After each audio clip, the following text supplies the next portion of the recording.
And what is going on, Devils fans? I know it's been a little while since you've seen and heard from me, but it is, as always, your host, your best friend, your confidant, your number one source, Neil Villapiano, and welcome to another edition of the Devil's State of Mind podcast, right here on the Hockey Podcast Network, as well as SportsWire Radio, the best place to get everything you need to know about your kind of hot New Jersey Devils. And as always, Devils fans, thank you so much for taking time out of your day to check these episodes out. You already know that I greatly appreciate it, and I hope you are having a fantastic day. And you got to be with the way the Devils have been playing of late, but I hope you're having a fantastic day wherever you're checking out this podcast episode. Quickly, shout out to both of our sponsors down below. We got DraftKings Sportsbook, the number one sportsbook out there. And guys, right now, they have a great offer. New customers, you bet just $5, you get $200 instantly when you sign up using my promo code THPN. Again, you sign up, use our promo code THPN, you bet $5, you get $200 instantly in risk-free bets. And there's so much going on right now. We got the playoff push for the Stanley Cup playoffs, the NBA playoffs as well. Spring training for baseball is wrapping up. And most importantly, right now, it's March. So that must mean it's time for March Madness. The NCAA men's basketball tournament is starting up literally today at the time of this recording with the play-in round. So it's really, really an exciting time to get in on these huge cash prizes that DraftKings has for you. So again, sign up, use our promo code THPN, bet $5, you get $200 instantly in risk-free bets. And also, shout out to our friends over at Tom's River Brewing, the official beer sponsor of the New Jersey Devils and a great sponsor here of the Devil's State of Mind podcast. And of course, Devils fans, it is the place to get your hands on Stick Toss, the official Devils beer. It is absolutely phenomenal. I actually had one last night watching the Devils game, and it's great. I really, really enjoyed it 100%, and they do a fantastic job over there. So make sure you go and get yourself a can of Stick Toss while watching your New Jersey Devils continue to improve here as we get down to the final stretch of this season. So shout out again to both of our sponsors. So again, it has been a while since the last time you guys checked out an episode. The last one that I did was kind of like an emergency one, basically, was talking about Jack Hughes obviously being done for the year. And this was also just a couple of days prior to the trade deadline. So a lot has happened between then and now. And I would honestly say that if I had done an episode the day after the trade deadline, it would have been, to put it bluntly, it would have been a huge, huge rant. But, obviously things have changed for the better over the past 5 games, and now the Devils are in a much better and much different position than they were less than 2 weeks ago. So what we're going to do is we're going to recap the Devils' last game, the 2-1 win over the Columbus Blue Jackets last night. Then we're also going to talk about one of the Devils' acquisitions at the trade deadline that has been nothing short of tremendous in just his first 5 games with this New Jersey Devils team. And last but certainly not least, we have to talk about Jesper Bratt and how much he has stepped up. He's not the only one, but he, more than anybody else, has really stepped up his game to another level. And along the way, he has been tying records, and he will eventually break said records, but he is continuing to put on quite the show of late. So, as always, Devils fans, got a bunch to get to here on the Devil's State of Mind podcast. So let's not waste any more time and get rolling. And we will get rolling and drop the puck and getting right into our first topic, which is talking about the Devils' 2-1 win over the Columbus Blue Jackets. And you knew going into this game that you wanted to see a bounce back performance. After the Devils get absolutely shellacked 7-3 to the Pittsburgh Penguins last Saturday, they found a way to get a better result in this one, holding it down for a 2-1 win. It really felt like a chess match. I think there were certainly nerves.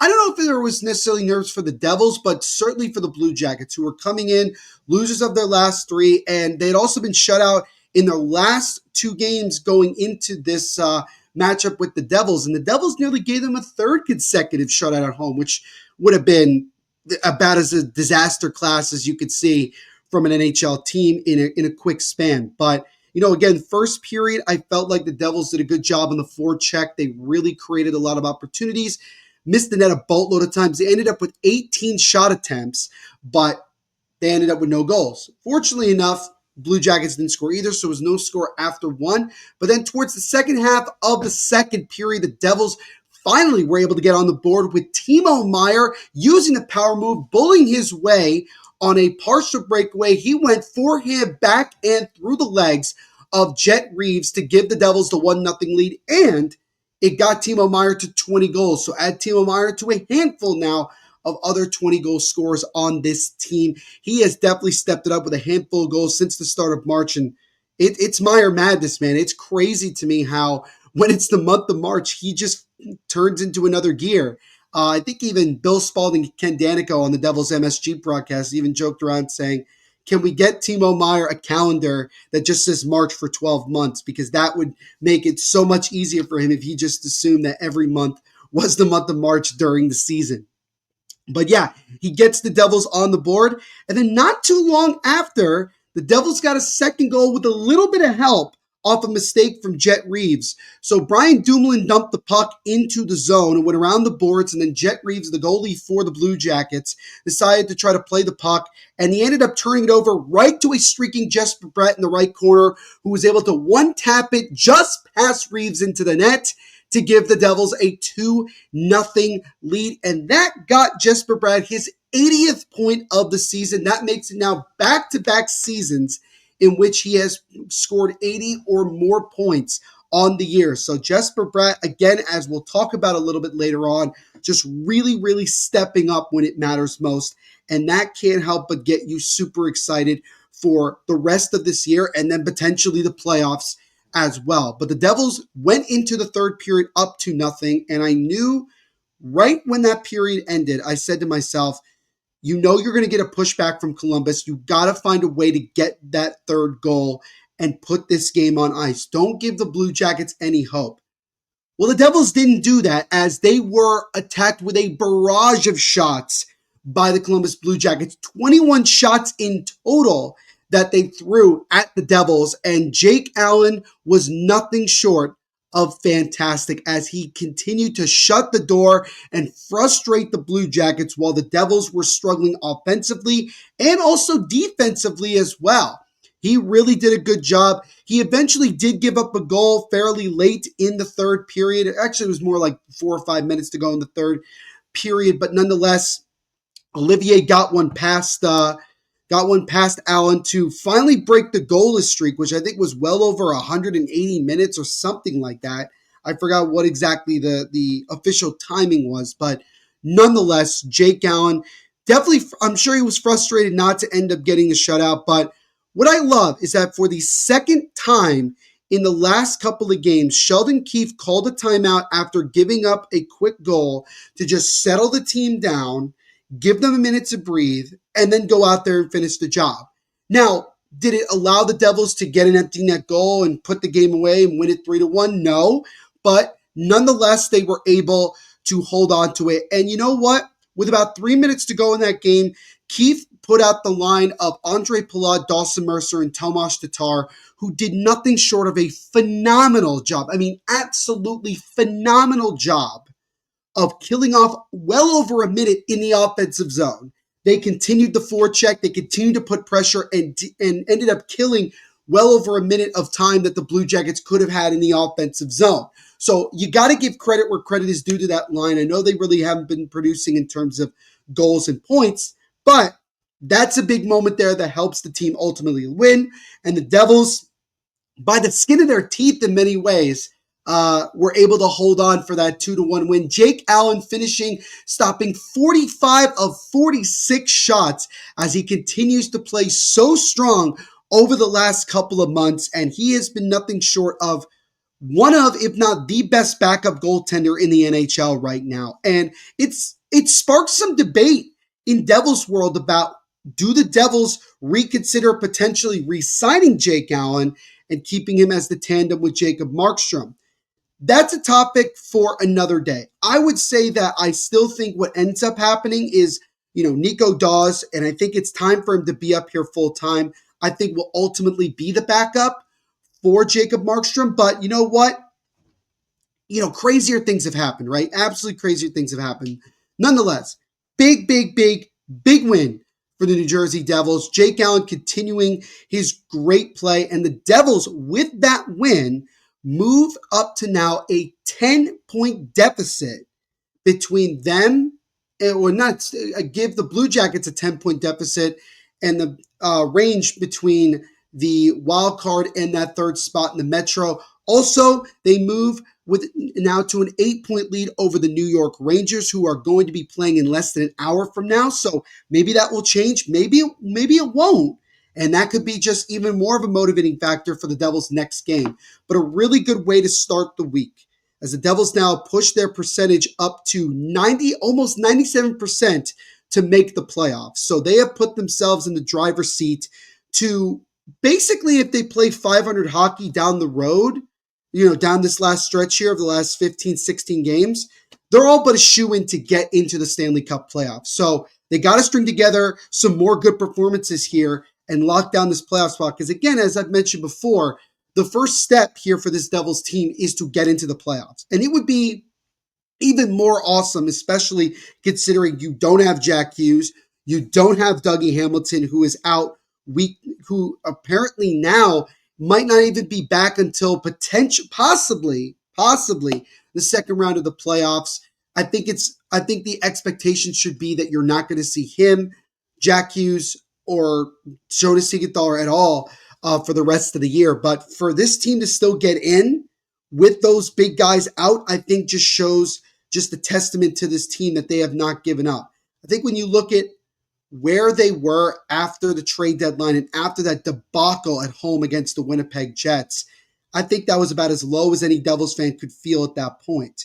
But they've responded by winning 4 of their last 5. They were on a 3-game winning streak before it got snapped by the Penguins. And again, we just can't seem to get to more than 3 wins in a row. But, at some point, I think the Devils are going to figure it out. Maybe it'll start right now, as again, they win this one against the Blue Jackets.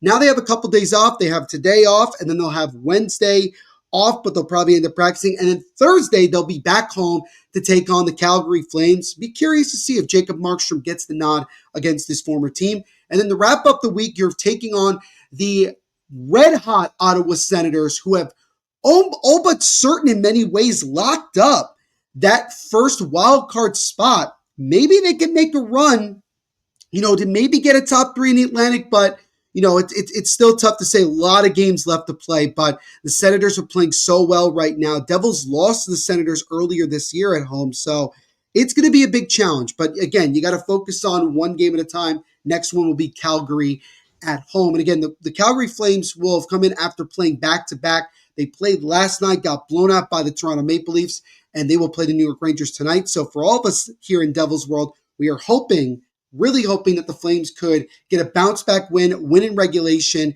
and really just continue to keep the Rangers, further and further away from the Devils in terms of that third spot in the Metropolitan Division. But again, really gutsy win by the Devils. And as Sheldon Keefe has said throughout this stretch here, just got to keep stacking them up at this point. Just got to keep stacking them up. And the last thing I'll say before we move on to our next thing is I want to give Sheldon Keefe a lot of credit for having, the cojones essentially to do something like put Jesper Bratt on a third line with Cody Glass, one of the Devils' newest acquisitions in a trade from the Pittsburgh Penguins, and Eric Holla. And in that stretch, this 5-game stretch, Holla, Glass, and certainly Jesper Bratt have all found the back of the net and have gotten several points. They've been, without question, the most efficient line that we have, and that's essentially our third line, but it's our second line, in my opinion, disguised as our third line.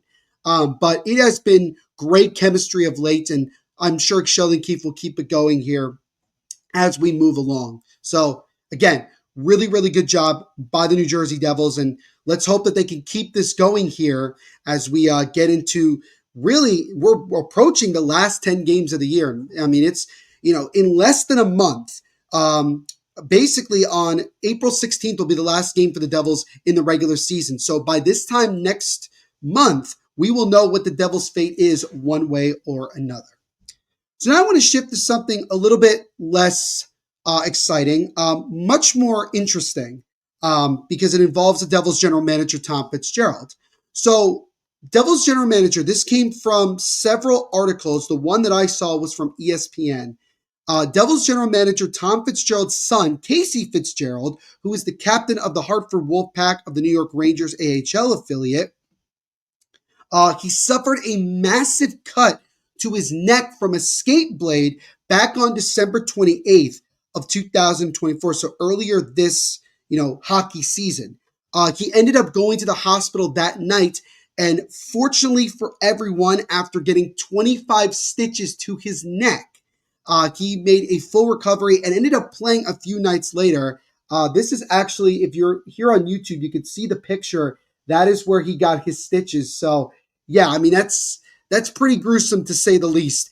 And there ended up being an article. It was written by Kristen Shilton of ESPN that talked about Tom Fitzgerald, who was talking to a lot of the Players Association and a lot of the GMs in the NHL about advocating for neck guards. I believe Tom Fitzgerald's son Casey does wear one. I think he was wearing one even before that. I'm not entirely sure, but he's been advocating for this. And he even talked about via TSN about getting his entire Devils team next year to wear neck guards, which would be very interesting. I know reportedly it's upset some of the Players Association. It'll be a very interesting thing when it gets to that point. And I know that some people might say, well, how come it hasn't been implemented at this point? Well, the problem is that you have a lot of players, and we know this about hockey players, that they're all superstitious in one way or another, and they want to do what's been working for them. They're creatures of habit. And for a lot of players, they may argue that it may not be comfortable enough. It may screw up the way that they play and things like that. So I think that there has to be some sort of a middle ground here. I don't know what it is exactly, but I think there has to be some sort of a middle ground.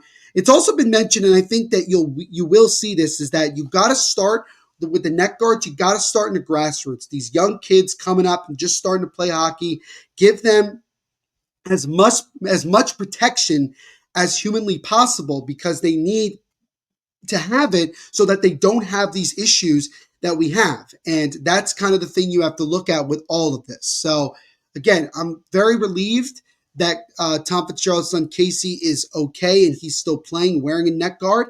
And I'm all for Tom Fitzgerald when it comes to this. I think it's exactly what they need to do. They need to find more and more ways to make this sport safer for these players so that they decrease the likelihood of things like that happening in the future. So yeah, I just wanted to bring that up. I posted it over on Twitter at Devil State. Also my Instagram story at Devil State of Mind as well. So you guys can go check it out if you have not already. I think it's a really fascinating article by Kristen Shilton, excuse me.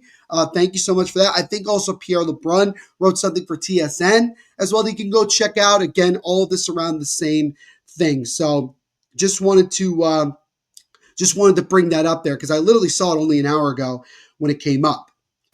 Next thing that we have to talk about, without question, Cody Glass has been nothing short of tremendous in the short time that he's been in New Jersey. Now, truth be told, I was like everybody else when the Devils acquired him. What exactly are we getting here? Cody Glass, in case you don't know, is a former first-round pick. He was picked 6th overall in 2017 in the inaugural season of the Vegas Golden Knights. So he was the first prospect draft pick in Vegas Golden Knights history. He was eventually traded away to the Nashville Predators. I don't remember exactly what the Vegas Golden Knights got, if I remember correctly, but he played 3 years with the Nashville Predators, and then this past year he was playing with the Pittsburgh Penguins. He played in 51 games, had 4 goals and 11 assists with the Penguins when he got traded to the Devils. So again, you didn't really know what you were going to get, because really the Devils' moves were Cody Glass, Daniel Sprong, the defenseman Chewinski from the Islanders, and obviously Brian Dumoulin as well. So the Devils still ended up getting what they were looking for at the deadline, just not at the level that all of us expected. But Cody Glass has silenced pretty much everybody at this point because he has been tremendously effective in his first 5 games. Start up with the game against the Flyers back on March 9th. He scores a goal. I mean, he gets a goal right away, makes an impact right away alongside Daniel Sprong. In the win against Columbus back on March 11th, he added 2 assists. So right then and there, he had 3 points in 2 games. He ended up not registering a point in the win over the Edmonton Oilers, but still had a +1 rating, I might add. And then back this past Saturday in the loss to the Penguins against his former team, scored the game's first goal to get his second goal in 4 games at that point with the Devils. And then last night in the win over the Blue Jackets, that 2-1 win, he got the secondary assist on the Jesper Bratt game-winning goal in that second period. So in just 5 games so far with the New Jersey Devils, Cody Glass has 2 goals, 3 assists for 5 points and has a +5 rating. He has been great for this team without question. And again, as mentioned before, he's playing on that line with Jesper Bratt and Eric Holla, Daniel Sprague, depending on the game because he keeps getting flip-flopped. But those guys have been really locked in. And I'm loving that Cody Glass is like an unsung, you could even say an unsung hero right now. I mean, again, it's a short amount of, games to look at here, but it's still been tremendous that he has gotten a point in almost every game that he's played. And even the game he didn't get a point, he was still doing a whole lot. So I'm looking forward to seeing how he continues to play throughout this stretch here and then into the playoffs. He is an RFA at the end of the year. I would think that if he keeps playing this way, he's going to earn himself a contract and a roster spot going into next year, which I think the Devils would certainly take that, especially considering, they didn't give up a whole lot, but just considering the fact that they could have maybe found a little bit of a gem in Cody Glass. Who knows? We will see how things progress here with each game that passes. But I wanted to give Cody Glass his flowers because he has been great for this team. And Tom Fitzgerald quieting a lot of the doubters, including myself, with that move. And, granted, I think Brian Dumoulin has been pretty decent for the most part since coming over from Anaheim. Chewinski, when he has been in the lineup, he has been very solid defensively, not a big point getter. Daniel Sprong, he's had a couple of solid moments where he's gotten a good shot on goal or has been aggressive, but he's really an all-offense type of guy, and sometimes his defense is there's a lot left to be desired there, and that keeps Sheldon Keefe from playing him every night.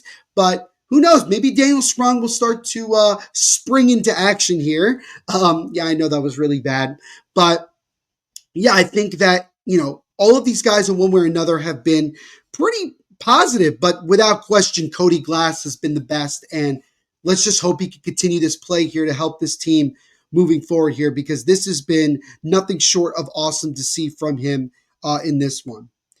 And last but certainly not least here, I want to shout out the guy who has stepped up the most of anybody on this Devils team, and that is Jesper Bratt. I mean, I think there was a lot of knock on him being, he's a Jack Hughes merchant, can he really, be the guy moving forward? Can he step up? Because he, along with Nico Hischier, Timo Meier, and others, we knew that they needed to step up. And Jesper Bratt has really quieted a lot of the doubters, as in these last 5 games alone, just these last 5 games, he has 3 goals, 7 assists for 10 points.